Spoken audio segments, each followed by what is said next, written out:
गर्नको लागि उहाँहरूले निकै लामो समयदेखि उहाँहरूले प्रार्थना गरिराख्नु भएको थियो र यसको लागि पहल गरे पछाडि बल्ल आज हामी यसरी सफल भएका छौँ।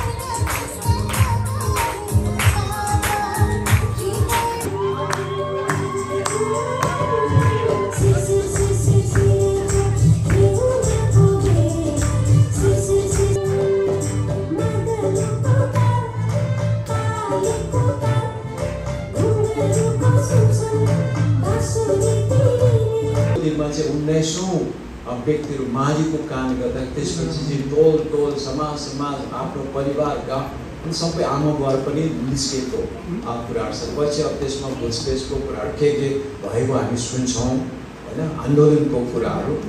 आफै म चाहिँ केटाको प्रतिनिधित्व गरेर म आउँछु, म चाहिँ केटीपट्टिबाट म प्रतिनिधित्व गरेर म आउँछु भनेर को हुनुहुन्छ हजुरहरू अगाडि आइदिनुहोस्। 10 जना केटा र 10 जना केटी नलजाइदिनुहोस् है।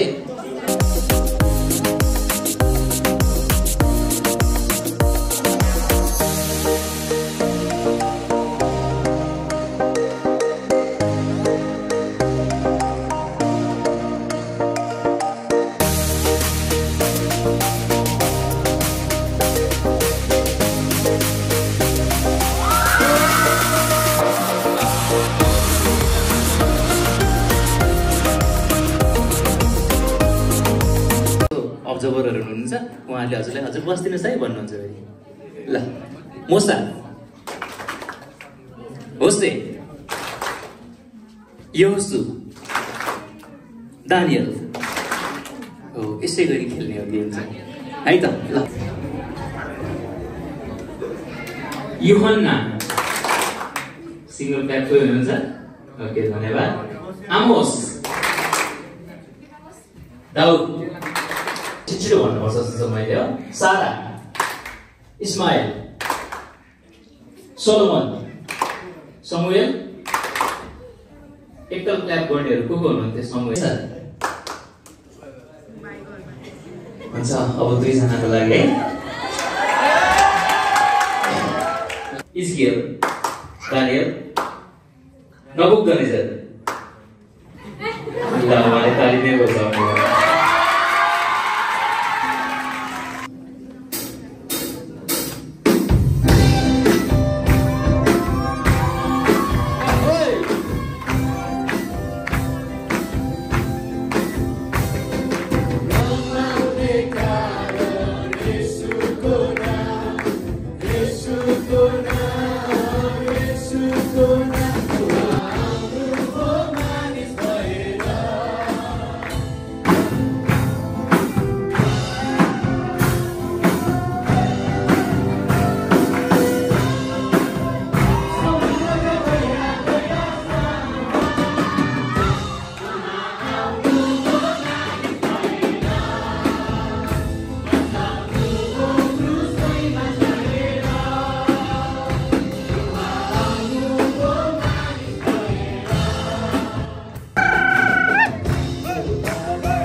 नहमियाले एक अध्यायदेखि यता 13 अध्यायसम्म हामीले पढ्दाखेरि 11 चोटि उनले प्रार्थना गरेका छन्।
यो सबै कुरा लास्टमा के हो त भन्दा परमेश्वरलाई हामीले आराधना गरिरहेका छौँ र हाम्रो यसको मुख्य उद्देश्य मुख्य पर्पज पनि के हो भन्दाखेरि फरक आराधनाको शैलीले चाहिँ परमेश्वरको आराधना गर्ने उद्देश्य सहित चाहिँ हामीले यो द स्ट्रिम्स अफ वर्शिप भन्ने मिनिस्ट्री खोलेका छौँ। हामीले डकुमेन्ट्रीहरू बनाउने, पडकास्टहरू गर्ने अनि यस्ता विभिन्न जस्तै ट्यालेन्टहरूद्वारा परमेश्वरको आराधना कसरी गर्न सकिन्छ भनेर त्यस्तो समूह बनाएर जस्तो उद्देश्य सहित चाहिँ हामीले त्यो यो मिनिस्ट्रीलाई खोलेका छौँ। यहाँहरूको अगाडि प्याम्पलेट्सहरू पछि आउनेछ, यहाँहरूले पढ्नु होला, यसको लागि प्रार्थनामा पनि सम्झिनु होला।